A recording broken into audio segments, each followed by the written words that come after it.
All right, it is time for member Q&A. So this is questions that we've gotten from you guys, again, on any of our social platforms. So we put those all on a big list, and we're going to grab a couple each episode. So our first one, which I just can't wait for Bryce and Devin to talk about, but postpartum fitness. Well, I am a trainer, so That's very true. Although I will say I'm not certified pre and postnatal, but I've had enough experience and talked to enough people to deconstruct them to know what I'm talking about. All right. So Nicole Lynn says, I am back to burn today. Any tips? So who wants to start? I mean, I have a lot to say. I do too. I'll start from the trainer lens. Why don't you start from the trainer lens? And then we can kick it to Bryce because he knows all about this, right? Like he's had to go through it himself. Ultimate. Yeah, he's the ultimate. I mean, how much time we got? I mean, seriously. That's my main worry. So, okay, let me say this. There's traditionally 3 trimesters, but I'd like to add a 4th and even potentially a 5th if you gals will accept me in this one. And so prenatal is pretty straightforward. It's you want to get your body as strong as you possibly can for life. And one of the most, your body is designed as a woman to give birth. And what's one of the life things you get the privilege of doing is to give birth. And so strengthening your body, your muscle mass, being healthy, obviously is all like kind of the prenatal stuff, right? Okay. So let's go like 1st, 2nd, 3rd, 4th, and 5th trimester. Hang with me on this. So 1st trimester, we don't do a lot of modifications up to, 14 to 18 weeks, somewhere in there. 2nd trimester, that's when we really start needing to pull back transverse rotations. So we start, we have to start really looking at, the gravity, right? And internalized pressure. So anything where you're planking or doing a pull up or where you're increasing the pressure inside of your body, you want to start to stay away from that. Bodybuilders have this move called the Valsalva maneuver they've made very popular. And you can probably imagine what would happen if a bodybuilder was to like try to do his maximum lift, and he would go big breath in and hold it, and then do the lift because you're internalizing the pressure, and that pressure actually makes you stronger. And that's what we do when we do like pull-ups. So heavy compound lifts like deadlifts and things like that. So we want to start to stay away from those things. And there's a lot more to talk about here. I'm just trying to get through these relatively quickly. And then, in the 3rd trimester, which is leading up to delivery date, whether you choose to have a vaginal birth or a C-section, this 3rd trimester is very important because your abs have now separated, relaxin has taken over now for 7 to 9 months, and the body is vulnerable is a good word to use. Okay, so we don't want to strengthen our abs when they are starting to be separated, okay, because what that can promote is diastasis recti. You want to make sure that when the abdominals, as the body does get prepared for delivery, the abdominals start to separate to make room for baby, and you definitely don't want to strengthen those muscles in the wrong position. Okay, so now, and you should work out through 1st, through 2nd, and 3rd trimester.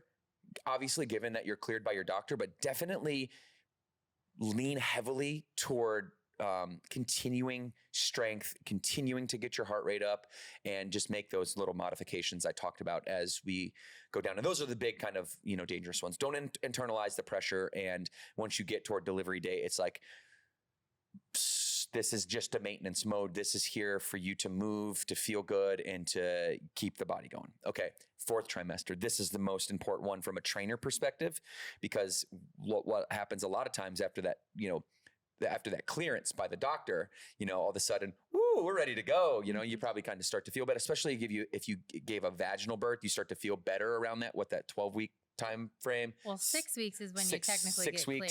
Yeah. 8 weeks with a C-section. 8 weeks, but it's arguable. Yeah. If you're really ready at that point. Yeah. Are you really ready? My answer is no, you're not ready. Even though giving a vaginal birth, you might feel like you're ready. I know this is just anecdotally what members had told me. And then obviously I saw Morgan, with our son Max, undergo a C-section, and the recovery for that was as a major surgery. So the recovery for that was like a lot more in depth, and, she couldn't stand up for a solid 6 to 8 weeks, let alone do deadlifts and stuff. So that 4th trimester, you treat it much like the 3rd trimester, where you're not trying to internalize the pressure. Your body's recovering. Sure. Your uterus is shrinking. All the things are kind of normalizing. You're trying to get back to the normalized state of body. You're breastfeeding during this time, or the body is primed to. If you choose not to, that's your own prerogative. But the body is priming to. And so there's a lot going on hormonally in that 4th trimester. just be patient.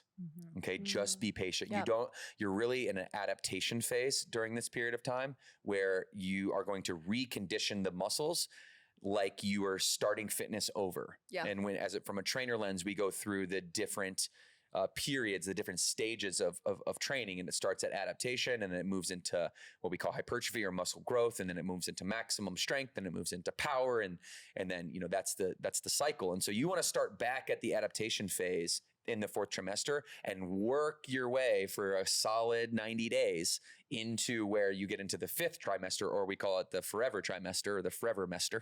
And this is your postpartum, for the rest of your life after that. Sure. And your body went through a traumatic experience. It changed. It will not ever be the same as once it was, but it's a beautiful thing. Yeah. And so the fifth trimester is where you now start to work back into where you were in the first trimester, right? So first and fifth. Second is you're starting to wind it down. Third is you're maintaining. Fourth is you're maintaining, and then you slowly start to ramp it up after that. And my suggestion from a trainer lens, and then I'll pass this to the ladies, is that your body is your temple, and rushing it, anything that's been built that is great always takes time. And so just be patient and think about it not in 3 trimesters, think about it in 5. And I think that'll give us a framework to say, all right, now I'm not going to injure myself. And what's the most important thing that you guys think about as you're going through this and working out and all the physical nature of it is like, am I protecting baby? Yeah. Right. Am I protecting baby? But also, moms, you have to put yourself in that category too. We've also got to protect you. So it's you and baby.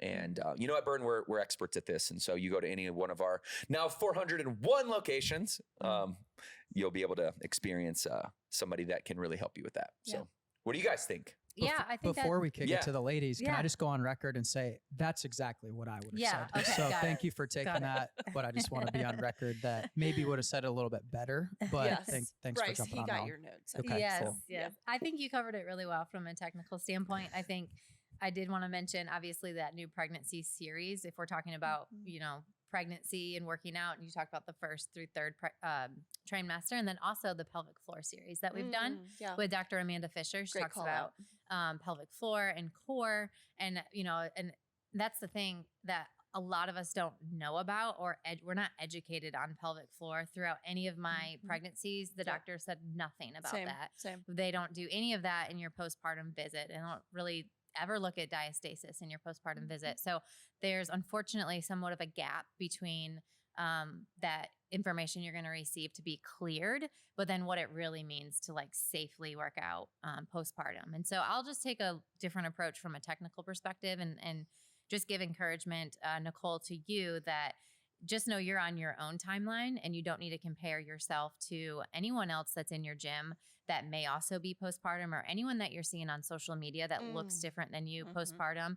I was somebody that never walked out of the hospital and like could put my jeans back on, but there are women out there that, they can do that. And that's just the way that their body works and operates. And I still looked pregnant for a while afterwards. I have a very small stomach. I'm 5'2". I just don't have the luxury of that on my side. So I can remember, no one really told me your stomach doesn't go down after you have a baby. Like you actually have to shrink your uterus and all these things have to happen. And so I kind of had to learn that the hard way of don't come back and compare yourself to the other moms. Cause at Burn Boot Camp, there are so many mothers and postpartum.